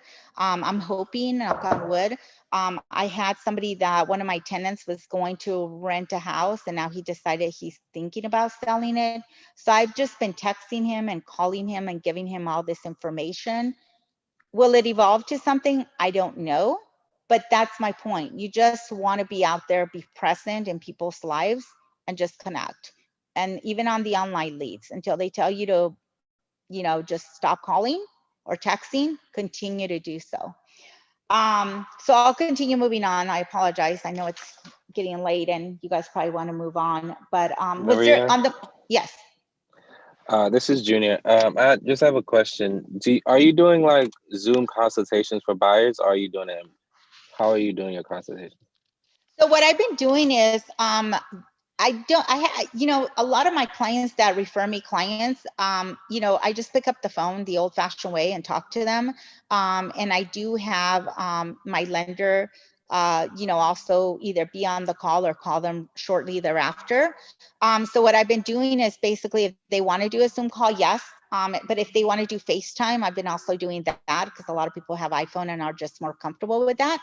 So that way it's, you know, I mean, obviously it's still face to face and I'm able to connect with them that way. So I've been doing both. And then I also connect them with my lender and have her either do FaceTime or Zoom so that there's that warm connection of not just speaking over the phone, but they see a person since, you know, most likely they're not going to interact with them. But I will say some of my referrals have had, you know, have had to have my lender or myself go out there and help them because they don't either, you know, one thing that you guys want to tell them is different programs on the phone. For instance, people, you know, may not, who has a fax machine, right? But then they may not know how to scan. Well, there's a program on the phone that's called CS. I mean, there's a lot of scanners, but you know, when you want to have those you need those documents scanned and via PDF and sent to your lender. I've told them, oh, there's a program on your phone, download it, and this is how you're going to get the documents. So, but yes, I'm sorry, Junior, I got off topic. It's either Zoom or via FaceTime. Okay. The reason I'm asking is because I haven't really perfected my Zoom consultation either. So I just wanted to kind of, you know, pick your brain to see like how comfortable you were doing that and like probably what this, you know, maybe one day we can like, I can do like a mock presentation with you and just kind of like, you know, get feedback or something. Oh yeah, no, I would love it. I mean, one thing that I will say with respect to consultations, like, you know, and I have a checklist with respect to, and oftentimes even meet, and that's why I was saying meeting with the lender and having that conversation, because a lot of the checklist will be what a lender requires and what in order for you to qualify a buyer, what that means. So, and then the whole process. So I do, yeah, I would love it because I probably could learn from you too. Again, we could all learn from each other, but yeah, I would love it. Just, you know, let me know and we'll make it happen. Sounds good. Thank you. Of course. You know, I know I kind of went off, but I know, are you guys doing your 10-4, your 10 contacts, speaking with 10 people, writing 10 notes? Where are you guys at with that? How are you guys doing? And okay. Trying to send like 10 people at least on the Facebook the messages like, hey, how are you, how you doing, and you know, that's me if you need anything, something like that. Just text message to Facebook contacts now. Okay, so let me tell you guys something. You know, if it's not 10, just at least try to do one a day. You know, just focus. Remember that this is why you got in the business, and you want to make sure that you're out there doing what you need to do. I know that with respect to, you know, previewing homes, we still can do it, you know. So make sure that you're, you know, when you're walking around in your neighborhood, something comes up, and do a quick little video. Oh my gosh, you know, this cute little house just came up on the market, you know, and figure out, call your lender and figure out, hey, what would it take? What would be the payment? And just throw it out there. Oh my gosh, this is, you know, $550,000, and your payment would be what? With the rates they are, only 2,500, whatever that may be. Get somebody excited about that and say, who do you know that would love this? Give me a call, have them text me. Would love to connect with you guys. And you never know, that person may call you. So Quick thing. I think being with COVID, we're all home. So talking about yes. the 10-4, I, like Maria, am old. I love writing cards, little cards. I picked these up at Trader Joe's. They're 99 cents. I love them. Something fun, just anything kind of fun. And just sending notes to a couple of people. I have done more. People are home. People like getting mail now. You know, we're all doing things differently. We all are picking up the phone more. So with your 10-4, you know, include that in. It just used to be text and Facebook. You know, get some fun. I'm a big stamp girl. I love to go to the post office, or you can get them online, get really fun stamps. You know, just like, once again, with Maria saying the same thing. Hey, great unit downtown, or great whatever, or just a hi, just to keep in people's faces. I don't put my business card in all the time, especially if it's people I know, but if it's people I've met and just very mellow, that we really didn't have a big conversation, I'll put my business card in. You can feel that through, but use that, like Maria's saying, be creative, get out of the box, and do that. And then also with, you know, I was thinking about that, and Junior, the one thing why, you know, all of us are, you know, everybody I think is, you know, with a lack of better words, I think a lot of people are over Zoom, right? So I don't know, for me, FaceTime is so different than Zoom, because you kind of can walk around, and if you're, you know, like the other day when I was talking to a client and I was at the beach trying to do my, not trying to, pardon me, doing my AVID, it was like, I was like, oh my gosh, look at the water. Look how beautiful it is. We take for granted living in San Diego. So we were just talking about that. And so I think, you know, oftentimes we're just stuck in our house doing Zoom calls, that maybe doing your consultation out. I know it sounds crazy, but doing it outside where it's a nice, beautiful day, and you're just enjoying how beautiful San Diego is. It helps, you know, because people get comfortable with that, with being like in a, I don't know, I think people just need to be comfortable when they're interacting with you. And if you are able to be successful in acquiring that, making people feel at ease, and that you're their consultant and you're going to hold their hand throughout the transaction, people will be loyal forever.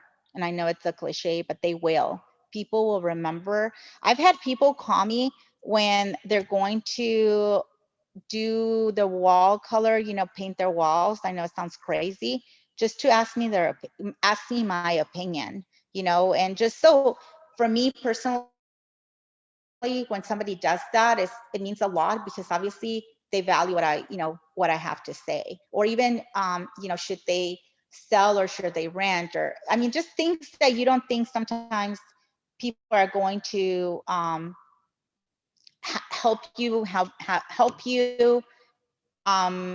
have them decide on how they're going to continue with whatever they decide to do, whether it's selling or buying. You know, and I've been in situations where it's to my detriment, because I've helped them remodel their condos, or, you know, their condos so nicely that they're like, I had told them, you know, if it's a wife and husband situation, to remodel this condo forever, you come on the board, you come along, you do it perfectly, and then guess what? They don't want to sell. But they do refer me somebody else. But I have been in those scenarios where they end up loving their home, like, you know, kind of love it or list it, and they end up staying in it. So, but it helps, because guess what? You help them with something, and they will remember that. So, yeah. I mean, I know there's a couple of videos that you guys have in your in the materials. Did you guys see the videos, or did you guys have any questions with respect to that? Did you guys look at the material? No? Okay. I mean, one of them was about, you know, the motivation, and that's a good one. So I would just say go back and ask those questions when you are even on online leads. Find out how motivated they are, and if they're like, yeah, well, you know, we're kind of looking, but not really. Set them up in with your, you know, type A, B, C clients or buyers, pardon me, so that you're focusing on the ones that are on top, and but yet still text and call the other ones. But oh my God, that's a beautiful cat. Sorry, I didn't mean to. Madison, it's a cat, right? Yes. Oh my God, he's huge. Yeah, is it a he? So beautiful. I just like, oh my gosh, I love it. Sorry. Hi, cutie. He's like, oh, I want to listen to this crazy lady. Oh, he's beautiful. So anyway, sorry about that. I got distracted with the cat. When you're having your buyer consultations, don't get distracted like me, but have your checklist when you're doing your consultations, so you don't go off track. But you know, make people feel comfortable. Even just telling somebody, oh my gosh, I love your smile, or I love your hair, or something like that, you know, just makes people feel a little bit more warmer. You know, when you go to a coffee house, you know, whether, I mean, not all Starbucks are like that, but the majority of them have very good customer service, right? But a lot of the mama and papa shops, they're great customer service. Don't you love going to that place? I mean, I've been to places where the food is not amazing, but the customer service was so great that that I want to go back. So be that kind of person that people want to connect with you and want to say, oh my God, my agent was amazing. I closed the house, but she's still checking up on me. She's still wanting to make sure that whatever I need, I'm there. The home warranty companies, one thing that our home warranty company does, I use Old Republic a lot, but I know a lot of them do. They'll send you a postcard via email where you can send it to your client, just saying as a congratulations on your new home. Then they send you one for the anniversary. They also send you what else? There was another one. What is it? When you sell right before the end of their home warranty, check in with them. Have them also do a have the home warranty company give you vouchers for the home warranty. So when you do close your transaction, you do a really nice, you know, postcard or card, you know, with thank you. I don't know what you guys will do, but some people do, you know, a nice little, you know, arrangement, cookies, whatever you may want to do for your clients. But get that voucher from your home warranty company. Guess as a thank you to you and for your loyalty. My team is, we're providing you your first service. Remind them that the home warranty will also rekey their home. Those are, I always tell people that I had a personal family situation with my grandmother when my mom sold her house and we moved to somewhere else. Long story short, my grandmother went to our house and she had a key. She lived in LA. She had a key. We lived in San Diego. Well, my mom never told her we had already moved out. She went into the people's home. She went to the bathroom, did not want to make noise. So I won't tell you, obviously, it's obvious what she didn't do. She went into the refrigerator, grabbed a little sliver of cake, and then went upstairs and realized, oh, this is not them, and left. Luckily, nobody called the police and or wake up. And then the next day she was like, you guys moved. So I always tell people that story because yes, it is real. Remind people, rekey the house after you guys buy the home, and our home warranty company will rekey it for you. I know Old Republic does. So just remind them little things like that. You never know who can have keys. I had no idea. I had no idea Old Republic does that for you. Yeah, with I believe it's all the plans now. Wow. Yeah, and they rekey up to 6 doors, if I remember correctly. Fabulous. Yeah, so that's another nice thing to add. So just little things outside the box, remind them of that. Even with your investors, you know, like let's say you find a buyer that's buying it for an investment purpose, and they get the, you get them the first year home warranty. Right before the next year, remind them, hey, why don't you just renew your home warranty company plan? Because that alleviates you having to deal with a handy person, because the home warranty will probably cover the majority of the items, and it's, potentially could be a tax write-off. Check with your tax person. So again, those little things. With respect to tax people, another thing, remind them when you're doing those buyer consultations, if they don't, ask them, who does your taxes? If they use TurboTax, maybe you can develop, not maybe, pardon me, develop relationships with tax consultants, so that if they utilize a computer system and they still think, oh, it's not worth for me to buy a home because it doesn't make sense, have that tax person sit down and meet with them so that they can compare the difference between renting and owning, and if it's going to make sense for them. Because guess what, if they're paying the money to, to the IRS versus having to pay some, I had a client that literally the difference between what she was paying the IRS because she made, she had a good salary, and buying a home was $1,000 difference. Okay, so she still had to, it would be the same as if she was paying the IRS, but now she owned a home and it was only $1,000 difference. So little things like that, that make a huge difference when people say, oh, I don't want to buy a home because it just doesn't make sense to me. Dig it deeper. Why doesn't it make sense to them? Why? Sometimes people just assume that, it's not going to benefit them in terms of taxes, etc. I always tell them, I'm fine with that. There's a lot of people that, that don't want to own, and it's okay, but they know other people that do want to buy or sell. So just remind them of that. Okay. Any questions so far, you guys? I know I've been talking a lot, so let me know. You guys are good? Okay. So I know you guys had, I believe, was it yesterday or the day before, about a listing presentation, and you guys discussed that. Let's go into discussion about that. So what do you think in terms of how were you guys discussing, okay, how to find sellers and buyers, and what do you think would help in terms of how you can get more business? Like, what were the ideas that you guys discussed? Do you recall?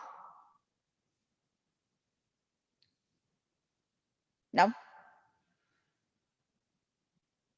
So, I mean, one thing with again, utilizing our office and utilizing the listing and getting buyers, as Deborah was saying, our title people can get you phone numbers and emails and addresses. One thing that we discussed, I don't know if, and I apologize because I was in and out of the meeting, but we've discussed in the past on various meetings, is what is another way of us generating clients is absentee owners, right? So get the title company. For instance, if you have a buyer that's looking in, I mean, I'm just throwing out Linda Vista, let's say, get the title person, narrow down the zip codes, and get that title person to get you absentee owners. Reach out to those absentee owners. And if you're not comfortable with that, then work with somebody else. You guys partner up. When you're starting out, I mean, at least for me, I'm a firm believer that money comes and goes. So for me, it's like, if I can work with somebody and make a little bit of money versus, not make any money, why not, right? So work with each other and maybe partner up. If like your forte is our buyers, but somebody else that you've made a good connection with, it's listings, then work together. And guess what? That person, you can get that person to make the phone calls to generate the listings, or you guys divvy it up. You're basically not lying. You're telling somebody, hey, the market is hot. This is where we are. We have a shortage of inventory. These are the amount of homes that we have currently on the market, and we have 6,000 buyers looking to buy. I see that you've owned your home for 15 years. See how much they owe. What would it take for you to, what are your intentions with it? Some people may be ready to go, and make that switch and sell and buy something else in another state. A lot of people right now with COVID also are coming from other cities. So quite a few of the people that submitted offers on the listing that I currently have, they did virtual showings, number one. Number two, they're coming back to San Diego, quite a few of them, because they live in other areas, and because of COVID, they no longer have to work from their home, pardon me, from their current job where it's located. They're working from home, and they're able to now stay home and work. Okay, so guess what? They want to come back to San Diego. So, you know, one of the individuals that just moved into my neighborhood, same scenario, did not live in San Diego, but now guess what? Because they can work from home, they decided to come to, you know, to back to San Diego and live here. The other one already lived here. But my point being is, everybody's story is different because of COVID. COVID has changed our life. A lot of people may not have to go back to their office. And guess what? Either they're going to downsize or have to upgrade because their home is too small. My client that I sold last year, and it's a repeat client, guess what? She can't go back to work probably for another year. So we needed to find her something that would accommodate, because they love their home. It was beautiful, but you know, with family working and in a smaller home, although it's beautiful, it was too small, so they had to upgrade to something bigger. So you just have to find those people and motivation, and let those sellers, absentee owners, know that, hey, there's people out there that are looking to buy because they're ready to come back to San Diego, and I have them. So what could we do? And if you're not comfortable with the listing, going on a listing appointment, find somebody else that you can work with, and get them to help you with that, you know, and say, hey, I have and it happens all the time in our office. I'm sure you guys hear, I don't know if you've heard about it, but it happens all the time where they're all working together. I believe it was an agent that found a listing in Coronado for somebody else, and they're working together. Just last month it happened, right, Deborah? So it happens all the time. So we all just have to think outside the box, and it's okay to start out and maybe do something, sharing your commission with somebody else till you get comfortable with that, and you just have to build the confidence. You guys were great at what you did before, even if you didn't have a job, but the majority of you did. But you were great at what you did before, and you're going to be amazing at this. You just have to build the confidence to move forward. And once you start going, you know, it's like you're running, you know, like ever ready bunny. So you guys will have the clientele, and that person is going to refer you somebody else because of the amazing job that you guys are going to do, because you're developing the tools. Another idea, I'm in a situation now, I have a listing appointment on Saturday, which actually I'm going to go to. So this will be a first, because everything else has been on Zoom. But I sold a house in November in 92102. Within 9 days, we had 8 offers, all of them so qualified, all of them within smidge of dollars. We did select a buyer, but there you go. Then you have 7 other buyers out there looking, I mean, drooling over this property that was $610,000. So title pulled a radius for me. I sent letters, handwritten letters. Remember, I'm old. Handwritten letters, and sent them to everyone. And I got and what you do shows up in 90 days. 90 days comes an email to me. Please, I'd like you to come. You sold a house in my neighborhood. I'd like you to have a possible listing appointment with me. So once again, if you didn't sell that house, that's okay. Look on what's just sold in a particular area. If it's within $600,000 to $800,000, you know darn well there were multiple offers on that property, and you don't have to say you sold it. Just say, hey, listen, I've noticed the house is sold in your market. It's sold within days, and I'm sure there have been multiple offers on it. Are you thinking about selling? Period. End of story. You're not fibbing, and you're coming from. And let me talk to you about the value of your home. You're coming from contribution, and there's a good story to tell. Yeah. No, 100% agree on that. And again, that's why we're all telling you, you know, so many people think this is, you know, how many times do you say, do people say, oh my gosh, you guys make so much money and you don't do anything, right? Because people don't know what you're technically doing. And that is where we have to give value of what we're doing. We're so different from other individuals that may just have not gone the training and education, but you guys are getting that. So definitely, I think we have to remind people what we do and why, that we go beyond just selling their home and opening a door, that we are their relatives.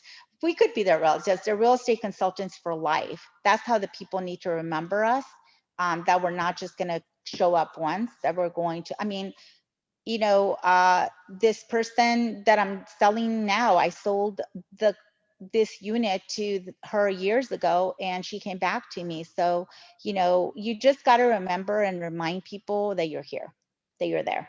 And again, come from contribution. Even if they're not buying real estate, you don't have to, you know, constantly let them know that, but you have to just remind them that you're there to help with whatever may be. It could be, you know, just, hey, the vaccines, you know, if you know somebody that's, well, now it's 95, now they opened it, what, 75, 65, people that, you know, relatives that you know, or friends of relatives, hey, did you know they've opened up new locations? How can I assist? My client knows my mom is over 90. Guess what? I thought he was calling me about the closing of his unit. He's calling me to tell me that there were appointments if I wanted him to book one for my mother. So this was my client doing that for me. So that is the development, that is the relationships you want to develop. They're not only your real estate clients, they could be your friends, your, you know, that will refer you the business, because they don't only see you as a consultant, they see you as their mentor, the person that can advise them where to go to get the best, you know, the best contractor or whatever. So it's great that you guys are building those relationships with respect to vendors, and try them out. I won't, you know, I had one vendor that I was not impressed, and I will never refer again because they didn't do a good job for me. So I will never refer them. How are you going to refer them to a client of yours? So utilize those people to make sure they're going to work out for your clients, because that's your reputation. Your name goes underneath all those people you refer. And also, when you're referring people, please refer more than one person. Don't refer only one, refer three, so that you kind of are covering yourself with, hey, these are the people that even with home inspectors, when you do your buyer consultations and you go through that aspect, start interviewing home inspectors, ask in our office, who do we use? Who do people like? Why do you like them? And start calling them and say, I want to talk to you. What do you do differently than the other home inspector? You know, get a report for them so that, you know, if you like them, then you're going to refer them the business because you had good rapport. If they're a little bit on the, you know, they know everything, then do you really want to deal with somebody like that and have a client deal with that? I've had those people where, oh, you don't know what you're saying, just get out of my way. I don't want that kind of person, because guess what? Then they're not going to be professional and the right client, the right people for my clients. Does that make sense? So we have less than 6 minutes. I bet you guys are excited that we're almost done. But are there any questions that all of you guys that, I mean, I know we covered a lot. I mean, again, what Junior said, you guys practice your buyer consultations, your scripts with each other, record yourselves when you're making those calls, so that you can learn from that. What did I say that I shouldn't have said? Or what did I say that I could have said better? You know, all those things are very important. When you're doing your Zoom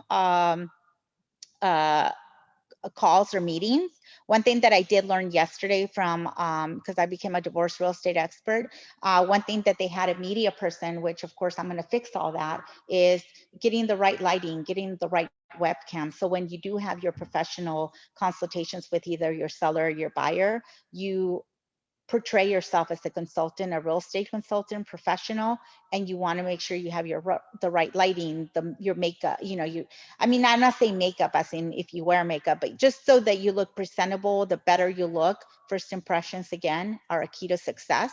So you want to make sure that there's a webcam that they set up that costs $100. That's better than what we have on our computer. Our lighting, you know, that O-ring, I think it's called, little things like that, that you say, oh, do I want to, I think he said it was a total of about $300 later on, not now, but you know, do those things so that you're improving yourself. Make sure you become, and I'm going about different things, become a corporation. Talk to your tax person about becoming a corporation. What's the difference? Just whatever you guys need help with, reach out to us and ask questions. But I would say probably being a corporation is one of the things that it's to your advantage. Right, Deborah?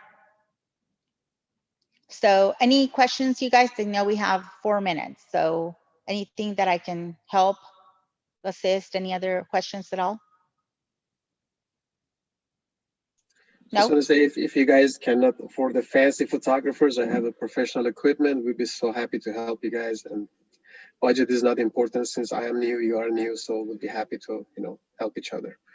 Oh, I have nice. all of the equipment. Yeah, if you want to do a portrait, we'd be happy to take your portrait for you. If you want to take some pictures from somewhere, just let me know. Don't worry about the, payment or anything. Just I'm new like you guys, but I've been doing photography on the side for a long time. Well, you know what? And we have so many places here in San Diego that are so beautiful that you could just do such amazing portraits of yourselves, with that are going to just look amazing, when you're doing your digital business cards, etc. So yeah, thanks, Erin. I appreciate that. I think that would be amazing. And yeah, utilize all those things will help, because it's going to make you even look better when you're showing, when you do your business page. I don't know if you guys already have created that. All of that will make it just a much better portrait of who you are and what you're doing, Yeah, awesome. Don't forget to use Salma. She's amazing. Oh, that's right. Yes, thank you, Deborah. I think Salma just rocks my world. Yeah, so don't forget to reach out to her. Okay, awesome. Thank you. No, that's right. I mean, anybody, again, Carl is, I don't know who else is using, so you're coaching with Carl, Melissa? Yeah. Okay. Salma's on our team actually too. Okay.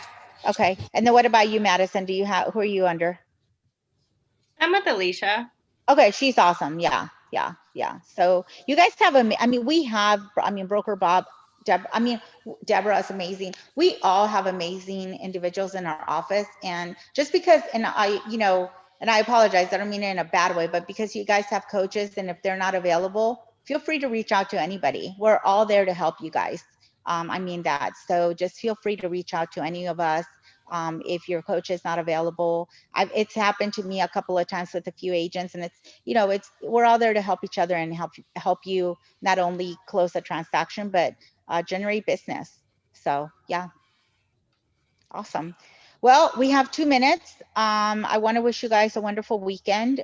Stay safe and healthy. And if there's anything, again, I know I've said it probably 100 times, that you guys need, just reach out to the entire office, and make sure that you guys are utilizing all of our systems, because we do have the best, not only education and technology. I'm part of the education committee, and we have less than 1 minute. So if you guys have any ideas that we could utilize that would help you guys grow, or you want to be a part of it, please feel free to reach out. We meet once a month, and or any of the other committees. Become involved. Even when you live in your community of whether you live in a condo house or whatever. No, we will never change anything in life. We don't become involved in where we live or what we do. So just remember that, and be kind to each other. It's a lot of agents, but it's a very small community, and we all remember everybody. So just I have on my phone, when people call me, and just put little notes about each person, and it helps you remind, oh, okay, great, love this transaction with this person, love this person. It just helps, so so develop those relationships, guys. Hey, Maria, since you are in the East Lake, thank you for everything you said. But if you're in East Lake, I'm in that area as well. My farming is that area that I'm working. But if you have something that you want to list, I'd be so happy to post it for you on my social media as well. Okay, awesome. I have I'd something appreciate coming it. up on the west side, but it's not too far, and a lot of people that want to be in East Lake, but don't want to pay the Melrose are, so I'll keep you posted. I should be in another month and a half. So yeah, definitely. Yeah. No, Thank whatever you. you guys want to use in terms of, Vinny has a couple of things you may want to reach out to him, Erin. Who? So yeah, Vinny? Vinny Enriquez in our Okay. office. He has a couple of lists coming up. So you may want to reach out to him. So yeah, I I mean, have my downtown listing if you want to, if anybody Please. wants to post it. Yeah, I will. free. I will. You have my phone number, and if you want, I put my email in the chat box for you as well. okay, awesome. And then if you guys want to UTC, whatever you guys use, I have that listing. I haven't changed it to pending, but it generated a lot of traffic. So let me know. 8889. Well, I'll put it in the chat box. It's a long-winded address, but if you guys want to do a list, a Facebook ad, do it, please. And the pictures look amazing. Hold on. So yeah, I will just post this and then reach out to any of us, like I said, and we'll go from there, guys. You guys have a wonderful, wonderful day. Thank you. Thank All right, you so guys. much. Thank Thank you, you. Maria. Thank you. All right, Thank you. bye. Bye-bye.